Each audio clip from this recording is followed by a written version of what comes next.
Sedangkan juga ada yang memang orang-orang yang punya keahlian tertentu yang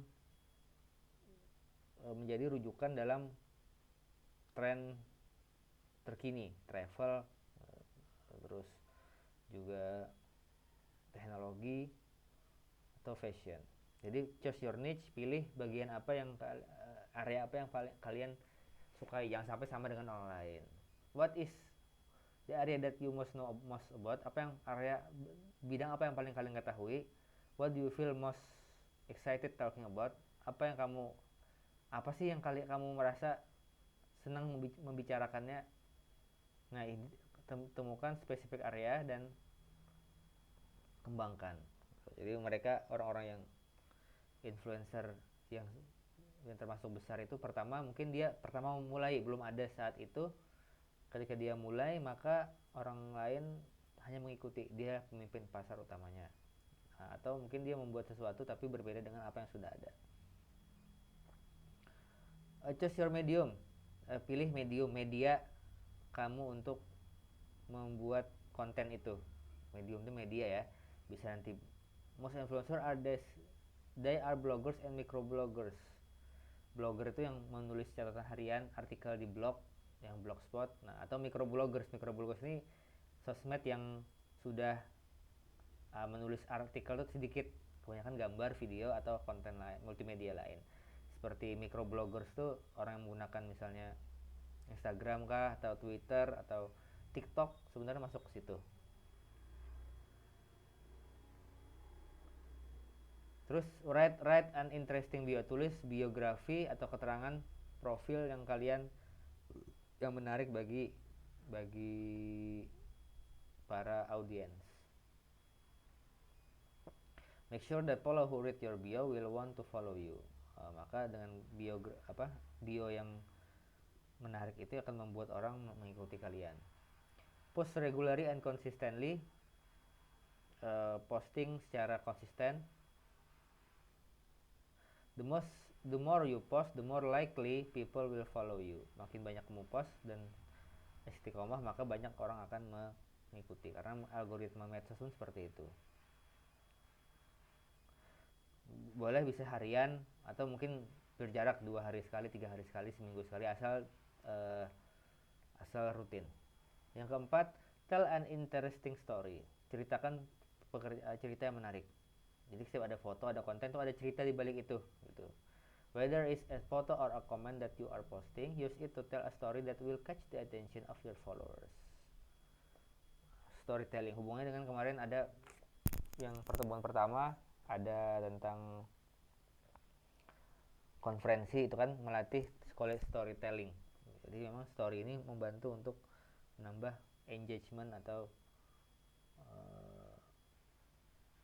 ketertarikan pengikut terhadap konten yang kita bikin cerita. Jangan ceritakan apa yang terjadi saat itu, bukan cuma jualan barang ya, tapi ada kisah-kisahnya. Jadi bahkan orang-orang influencer yang di endorse pun mereka menggunakan cerita kan, misalnya aku sedang ketinggalan dompet, maka untung aku punya akun OVO ya, kayak gitu kan kisahnya seakan-akan ini ketinggalan dompet, kan cuman itu bikinan aja gitu, tapi itu juga membantu konsumen untuk tertarik dengan produk yang ditawarkan. Yang kelima, make sure people can easily find your content.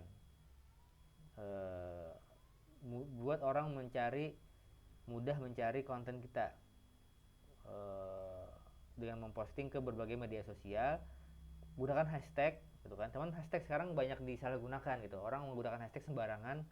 Misalnya ketika sekarang lagi terjadi banjir Jakarta atau banjir Kalsel, beberapa influencer yang kurang ini mereka atau orang bahkan kita biasa pun posting foto kita biasa pakai hashtag banjir Kalsel, sehingga orang yang mencari banjir Kalsel tertipu. Kayak gitu. Jadi orang ada percaya lagi mengenai hashtag ini sekarang mengalami penurunan karena orang-orang tidak terlalu sembarangan menggunakan hashtag gitu. Dengan tujuan hashtag itu kan agar mudah ditemukan. And catchy titles, judul yang menarik atau supaya mudah ditemukan. There is no point writing the most exciting blog post or posting the most attractive photographs if no one going to see them. Buat apa menulis blog yang baik atau membuat foto yang menarik tapi tidak ada yang melihat, karena tidak bisa ditemukan. Dan yang terakhir, most importantly, paling penting adalah kamu if you want to become a social media influencer, kalau kamu ingin jadi social media influencer, maka you need to have patience, harus sabar. Keep posting and your following will gradually increase. Banyak-banyak memposting dan follower kamu akan naik secara bertahap. Selamat, good luck, semoga berhasil. Oke, jawabannya. Test number 1. Social media influencer is not someone who. Social media influencer adalah orang yang tidak, lihat jawaban ini, tidak gitu. Tidak apa? Tidak pay their followers to buy product. Tidak membayar followernya untuk memberi produk. Karena influencer kan mempengaruhi, bukan membayar mereka. Number 2, companies want to use influencer to help. Companies, perusahaan menggunakan para influencer untuk apa? Menolong mereka.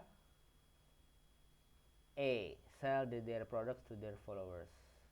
Menjual produk mereka kepada followers influencer tadi. Bukan develop produk ya, mengembangkan produk atau write their blog post, membuat artikel blog post atau desain their website atau mendesain website mereka, enggak. Mereka membantu perusahaan memasarkan produknya, menjual produknya. If you want to be an influencer, jawabannya adalah bio kalian di sosial media harus, jangan sampai, should not. Perhatikan should not dan should.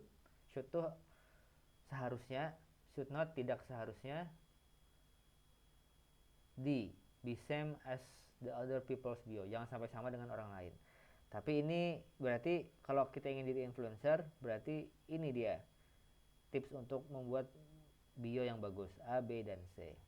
Tapi yang D ini tidak termasuk, kecuali gitu kan, jangan sampai sama dengan orang lain. Number 4, you should make that you post, pastikan kamu memposting apa? Jawabannya apa sih? C. About similar subjects. Karena kalian keahliannya misalnya tentang review gadget, maka tentang gadget terus diposting. Kan meningkatkan kepercayaan orang gitu. Terus number 5, you can make sure that people find your post. Cara kamu memastikan orang dapat menemukan postingan kalian dengan D. Doing all of the above. Semuanya dikerjakan. A, B, dan C itu benar semua. Number 6, what should the title of this blog post be?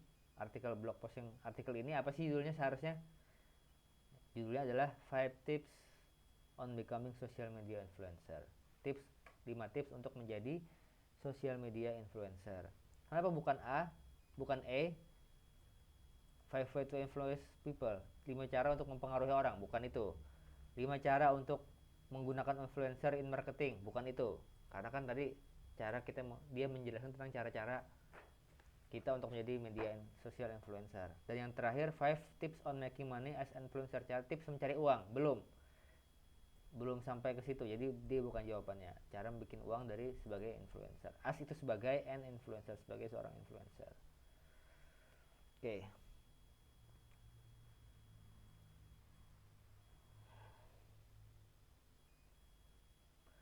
Task number 2, jawabannya adalah nomor 1 false, nomor 2 itu true, nomor 3 true, nomor 4 you can chat with your followers using your bio. Kamu dapat chat dengan pelanggan kamu dengan bio, itu false. Terus you should post not only the attractive but tell a story. Kamu bukan cuma posting konten menarik tapi juga menceritakan sesuatu, itu true, betul. You can become a social media influencer in short time. Kamu dapat jadi influencer dalam waktu singkat. False. Jadi false, true, false, true, false. Oke, itu jawabannya. Oke, itu dulu untuk kita bahas pertemuannya kemarin. Nanti untuk hari ini kita akan mengerjakan tugas lagi dan latihan dengan materi reading material dengan di different